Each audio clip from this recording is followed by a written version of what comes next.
sired by his own Yellow Hill Pete, out of Dell, which is owned by Jonathan Irvin. Sending Joe out up to the left. Everything seems to be going okay. He's also run Joe in the brace earlier on. He's been running for a few years now, as Dean. He's been running trials for 17 years, so certainly no newcomer to this.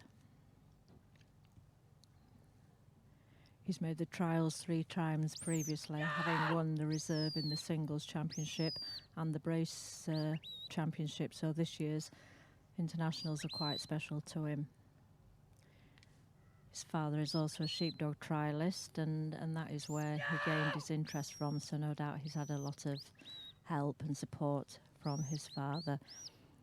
Dean also has a 4-year-old daughter who's also loves the sheep, so maybe Dean will be encouraging her to take up the sheepdog whistle and accompanying him to the trials.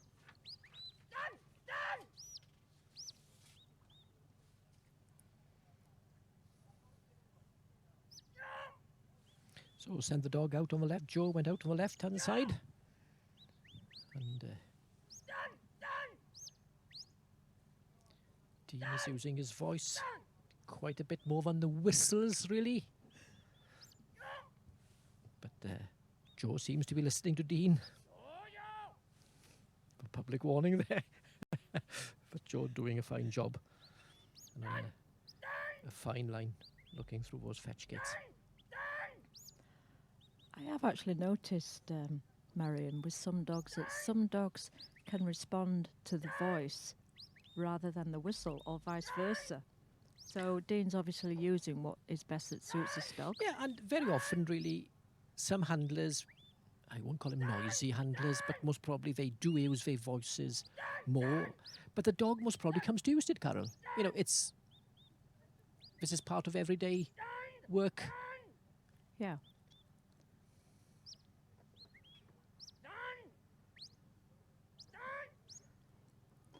I myself, I try to run my dogs quietly, but when you get one that's strong or hard to hold, as you would say, you do find yourself raising your voice. It's just a natural thing. Yeah, it's to a natural thing, and I think the dogs will react very often when you do raise that voice. Think, right, okay.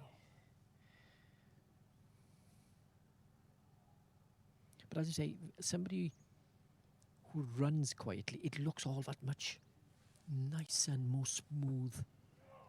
Because when you hear somebody, a strong voice, you think, what's happening? Is anything wrong? Yeah.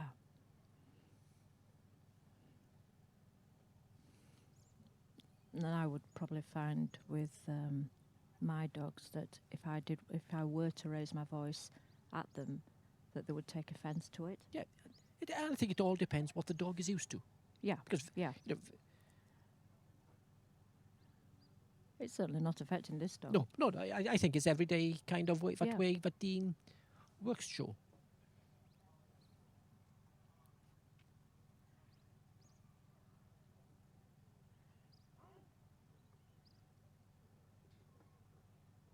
He's got the sheep very well settled and quiet.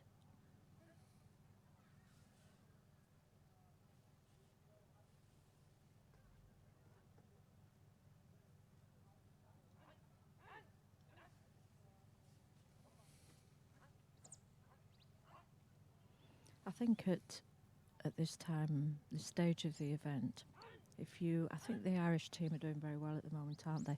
That also must put a lot of pressure on, say, Dean, because he knows he's got to keep that standard up. Yeah, his fellow competitors don't, and he doesn't want to leave a team down. We all don't want to leave a team down at the end of the day. It's, but he knows his fellow competitors have done very well, and he wants to do as well.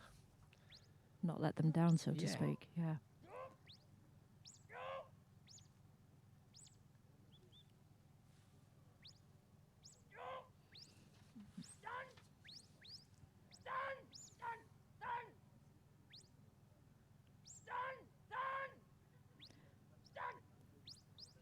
I find myself that there's certain dogs that draw me to look at them. one of our fellow teammates ran this morning, Jim Scriven, and he ran a Treflin bred dog. Gwen, was it? Treflin Gwen. Taff. Treflis Taff. And that drew me to watch that dog, the presence and the power of the dog and its stature. What dog draws you to notice them? Yeah, well, I hadn't really perhaps seen this dog competing before, but that type of dog this morning, and he had a very good run. There, his second run this morning, and I think he scored 3.91. It was a nice kind of dog.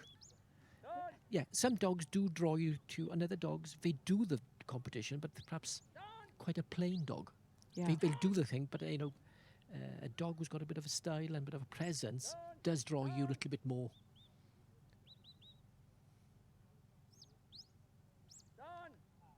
But everybody's got a different opinion. The dog perhaps I love, you don't love. And that's what's nice about these, but a lot of competitors have a different style of dogs that suits their kind of way what they compete with. Yeah, I tend to go for a dog like this, prick-eared, smooth-coated, clean, on its feet. Yeah, and a lot of people like rough-coated dogs. Yes. And perhaps, when you look back on some of the competitors, it's the same type and style of dog they've had over the years that they love working with. Yes.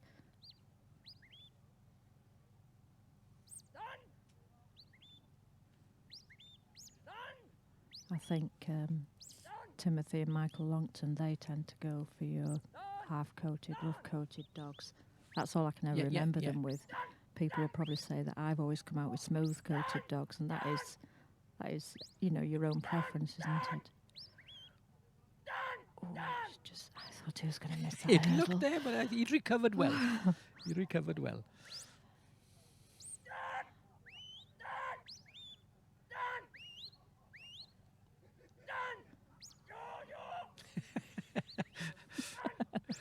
I'm not sure if Dean will have any voice when he comes off the course to speak with Ellen.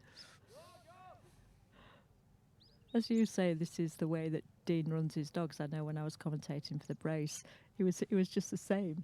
Yeah, Just the same. and the It's dogs, his style. It's style, yeah, and the dogs, this style. is everyday kind of. But most probably, if you saw a competitor who's usually very quiet working this style, think, oh, what's wrong? What's the?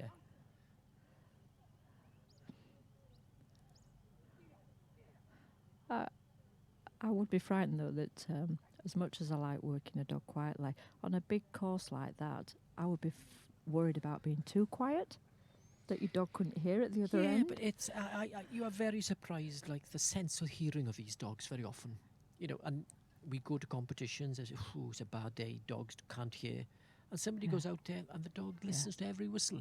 Well, as was the case of Ellie Nelson, who ran earlier, Nielsen. Yeah. She ran so quietly, and that dog took every command. And this particular course, but we've been very, very lucky with the weather, because the previous two occasions we've been on this course over the years, the wind from that sea has caused a huge problem, because the grandstands that we hear of two previous occasions blew over. So, not with people in it, I hope. Well, no, it blew overnight with storms overnight from the Irish Sea. Has blown the grandstands over. So really, this can be not the best of courses of hearing dogs, or the noise of that wind and the sea. But I must say, the sea is quite calm over the last 2 days and hasn't caused any problems here. Yeah, you're very lucky, because you are situated in like a gully here, aren't you, that goes out to the sea. So if the wind was in the wrong direction, you have got problems.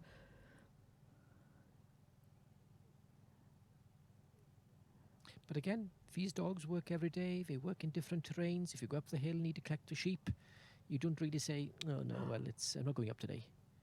You need that job done. The dog's got to work in any kind of situation and any weather. Yeah.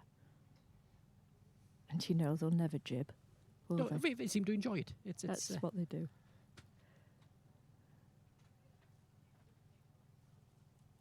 Oh, they're giving him a slight problem. Oh, he's got it.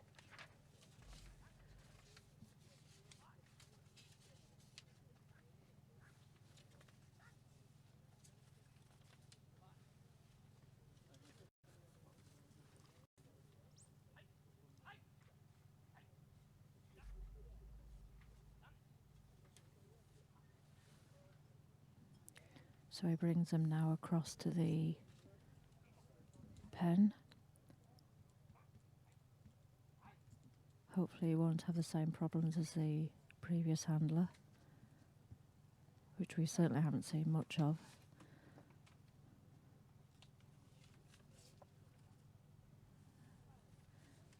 Dean standing well back there. And Joe's bringing him nicely to the mouth on his feet. Looking in. And yes, he's no problem there. He's got them straight in the pen. Just making sure they're far enough in so that he doesn't actually touch any of the sheep on the gate of the pen.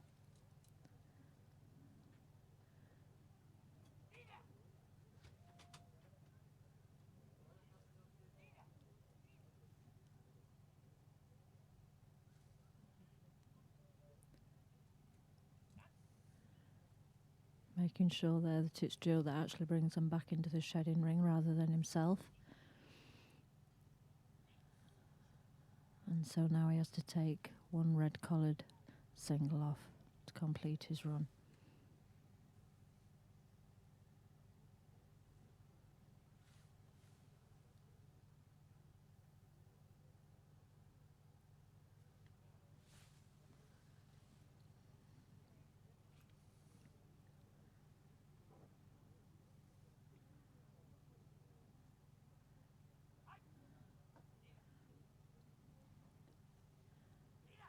Just checking his watch there is Dean to see how he's going on for time.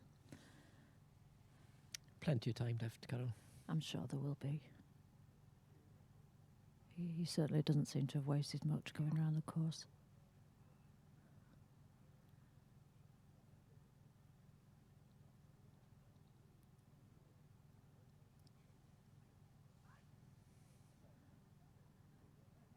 They are just making the handler work a bit more, aren't I they? think yesterday they were just stood there really as judges didn't move. Today, the sheep are a little bit more uneasy in that ring.